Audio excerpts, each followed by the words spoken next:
You're so dumb. Can't you do this more efficiently? It's frustrating just watching you. The harassment from my sister-in-law, Michelle, escalated day by day. It even started to interfere with my work from home. But I didn't break, because there was a job I desperately wanted to complete. My name is Amanda Smith, 29 years old. Working as a contract employee for a certain company, I live modestly with my dad, taking over the household chores to relieve my busy dad. He raced through life without a break, raising a daughter on his own. Gradually, I wanted to ease his burden a bit. When I was still in elementary school, Dad placed his large hand on my head and said, "You don't have to try so hard with the housework. Use your time as you like. That makes me happier." Dad was always kind and generous, no matter how tired he was. Secretly, I wished for his happiness. I hope Dad will find great happiness someday. This small wish came true a few years ago. Dad's new wife was named Barbara. Barbara, with her daughter Michelle, moved into the house where Dad and I lived. Barbara was honest and kind-hearted, a wonderful woman. In contrast, her daughter Michelle was prideful and cunning. It didn't take long for Michelle, initially quiet and reserved, to show her true colors. That day, as usual, I prepared lunch for Dad and sent him off to work. Barbara was away on a business trip since yesterday.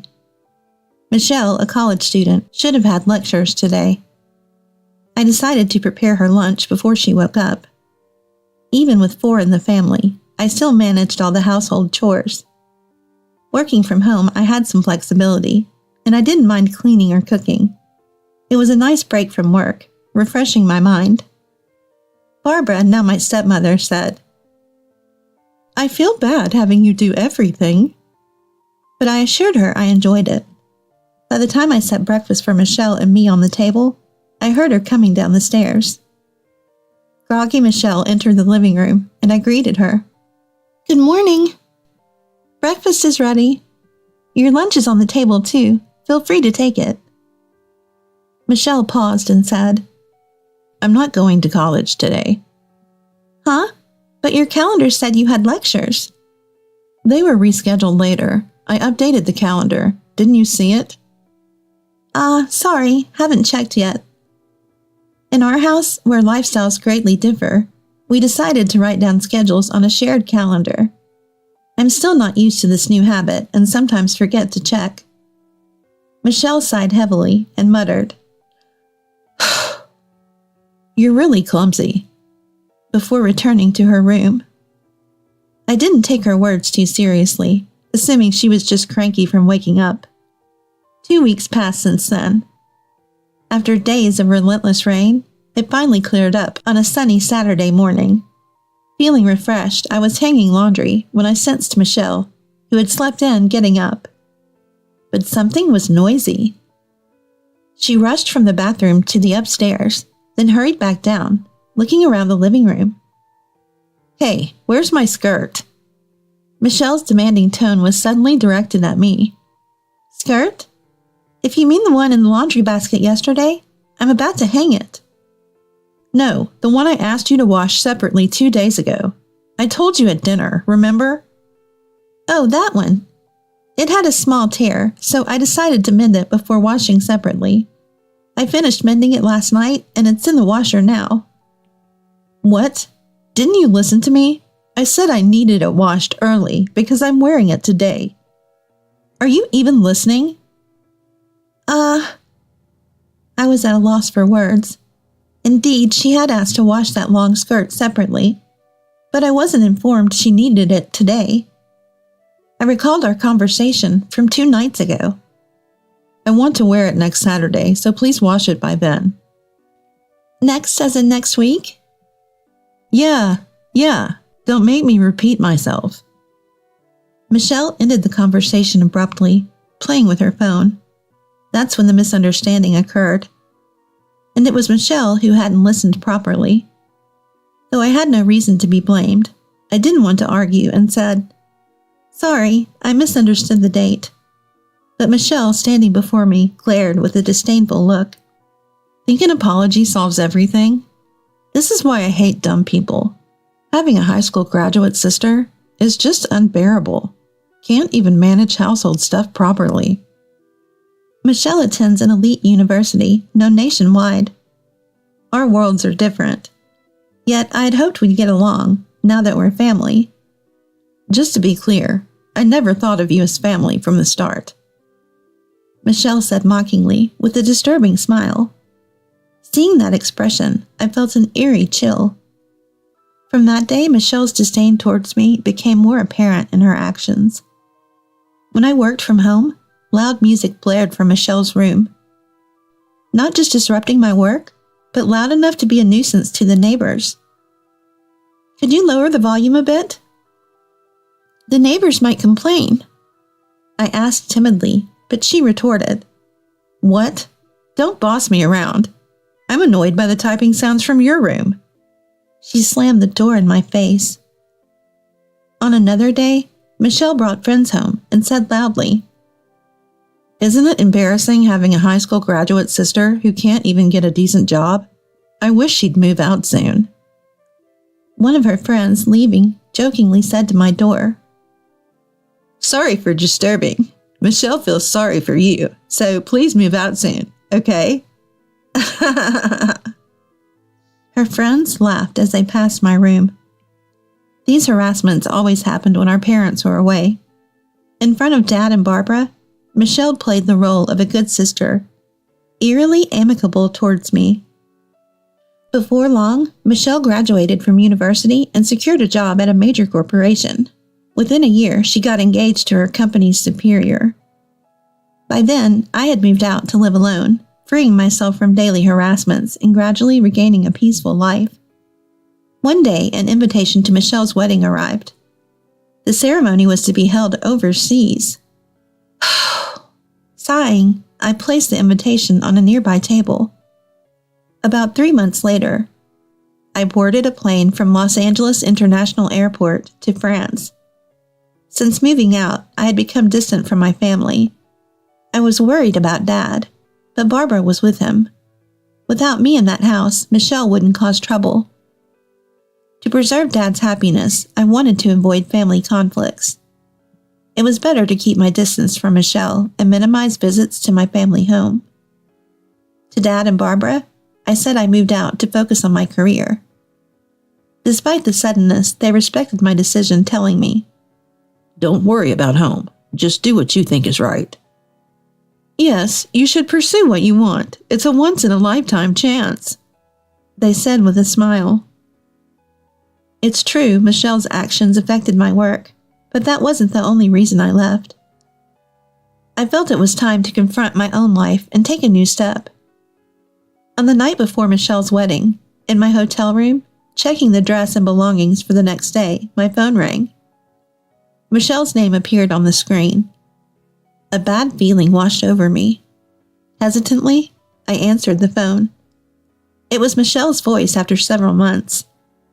Hey, long time no see. Where are you right now? In a hotel in Paris. There was a brief pause in the conversation. Then, laughter erupted from the other end. Really went, huh? Are you stupid? How crazy can you be? What do you mean? The overseas wedding was a lie. Fooled you as expected. I'll send the real invitation later, okay? By the way, if you don't show up, I'll ruin something very dear to you.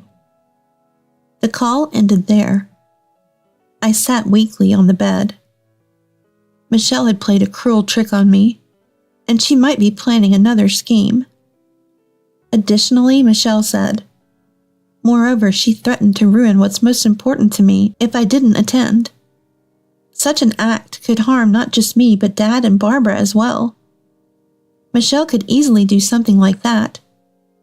The peace I had regained seemed to crumble in my mind. As long as Michelle and I are family, this situation will continue. I have no choice but to meekly follow Michelle's actions. Always. Then my thoughts abruptly stopped. Why did I leave home? Wasn't it to fully pursue what I wanted? I haven't achieved anything yet.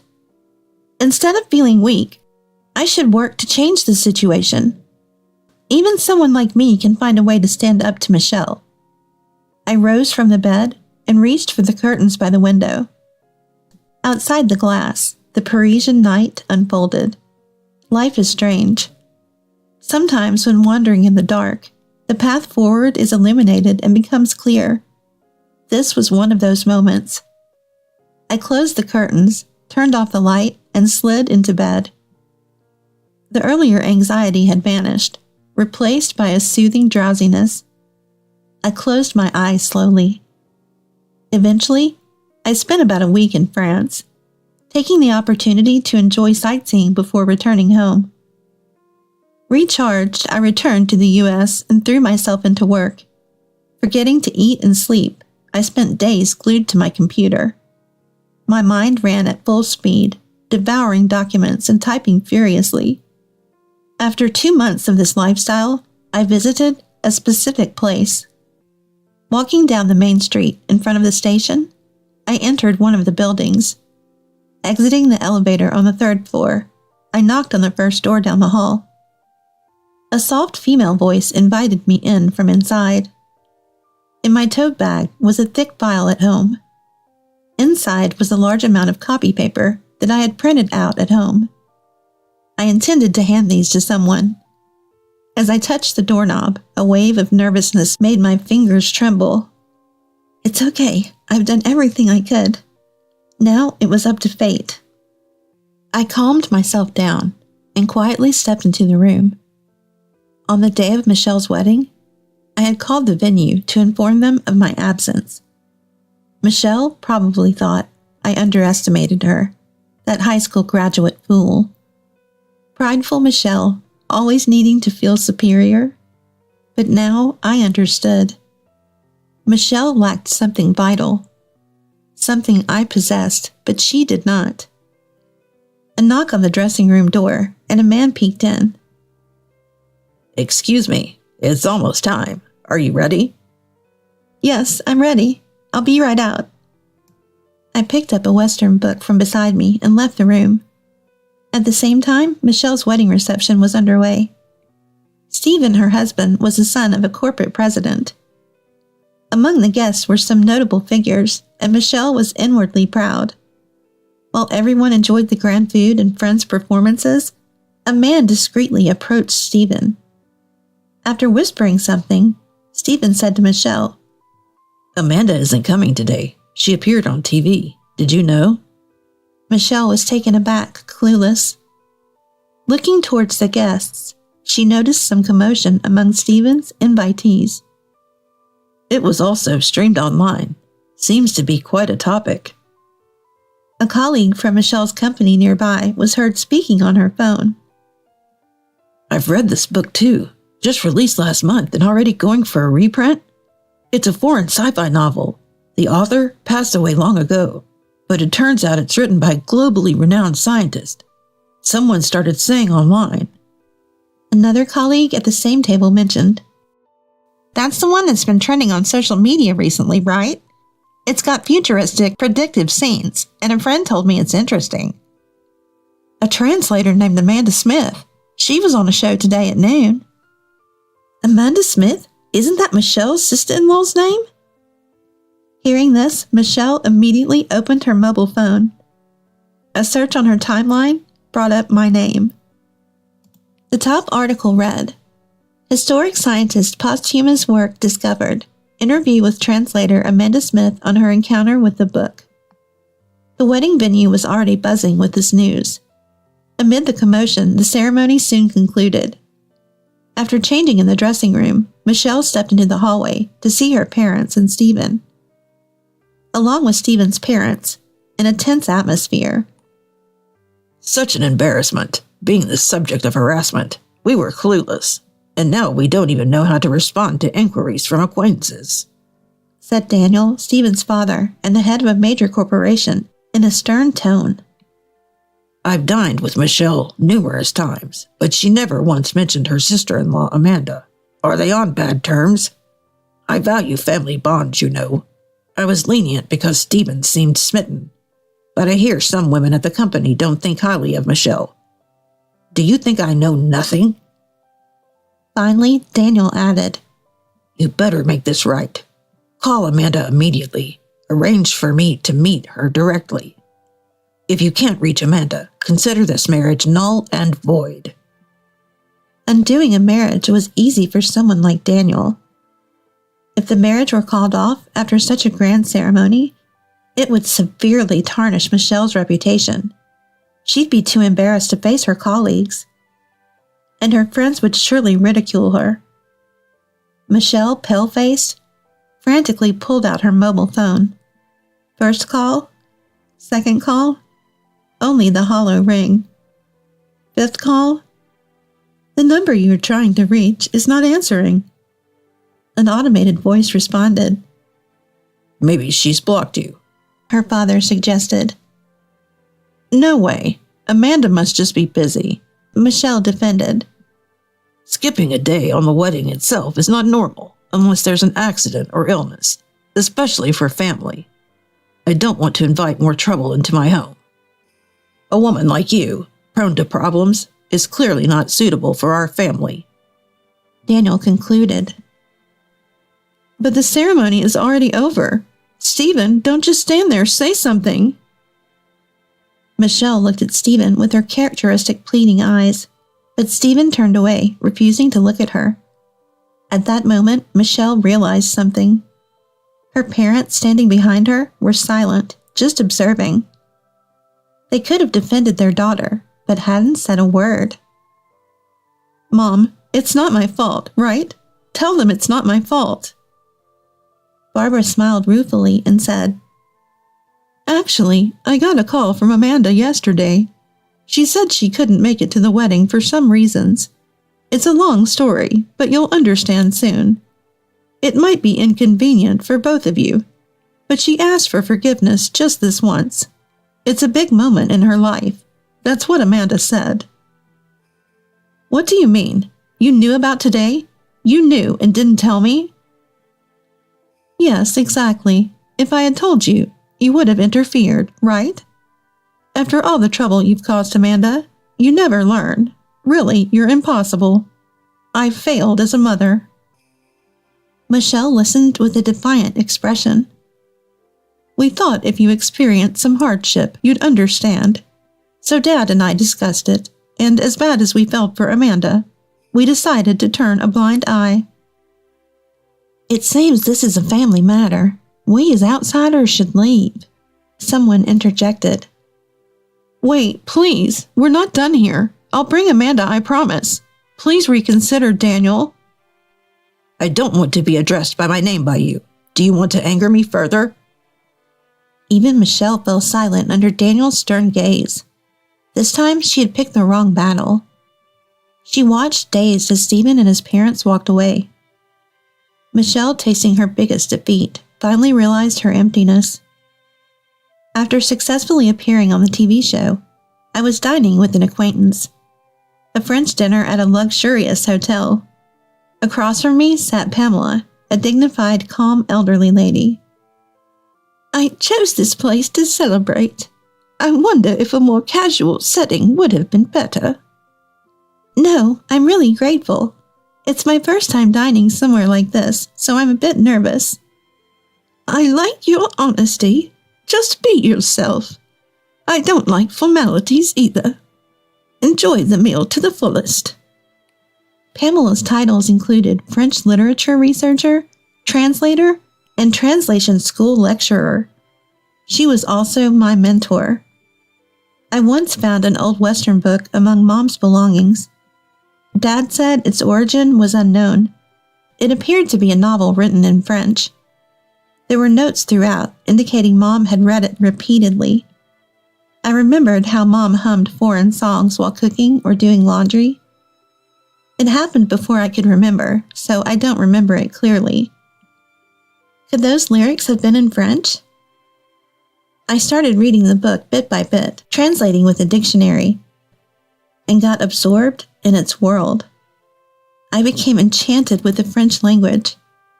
I devoured French books and translated my favorites. I was so engrossed that I lost track of time. After becoming a working adult, I started attending translation school during nights and weekends. One of my teachers, impressed by my language skills, introduced me to translation work. I was delighted to take it on, especially since it could be done from home. Around the same time, Dad decided to remarry. Even with the increased family size, my work wasn't affected, except for the issues with Michelle. I was surprised when you handed me a thick manuscript. Your translation skills were professional level, and the novel had a unique worldview. I had been translating for years, but I was never quite satisfied with my work. It took a long time, but completing it helped me grow mentally. Yes, translation is a battle with oneself. Each completed work feels like shedding a skin. It's fascinating. I agree. That's why I can't stop. Pamela smiled warmly upon hearing my words. It's a blessing to have something you want to pursue passionately in life. When I returned home after a long time, Barbara greeted me. Dad was still busy with work, coming home late as usual. I heard footsteps coming down from upstairs. Ah, finally awake. Michelle, you have a part-time job today. After the wedding cancellation and leaving her job, Michelle seemed to have been staying home. Barbara had told her, "How long will you sulk? Do you want to live miserably like this forever? If you don't want to start over, you better leave this house." Worried about being kicked out, Michelle reluctantly started looking for part-time work and settled on a grocery store clerk position. As Michelle passed by the living room, she glanced at me awkwardly and hurried out the door. Amanda, you're going overseas for work, right? You said something about a potential contract with a new author? Yes, it looks like it's going to be finalized, but they want to meet in person. That's great. I'm relieved to hear your translation work is going well. Take care, and I'm looking forward to the souvenirs. Barbara's innocent smile made me smile too. Continuing to do what I love is enough for me. I thought it was that simple. My ability to become a translator was because I maintained a pure heart. It's a gift from Mom in heaven. A talent to enjoy life to the fullest. On my way back from my parents' house, I passed by a dogwood tree. Stopping to look, I saw many buds waiting to bloom. Surely, I'm just getting started too. Blooming one flower at a time, I'll continue on my path. As the gentle spring breeze blew, I started walking again.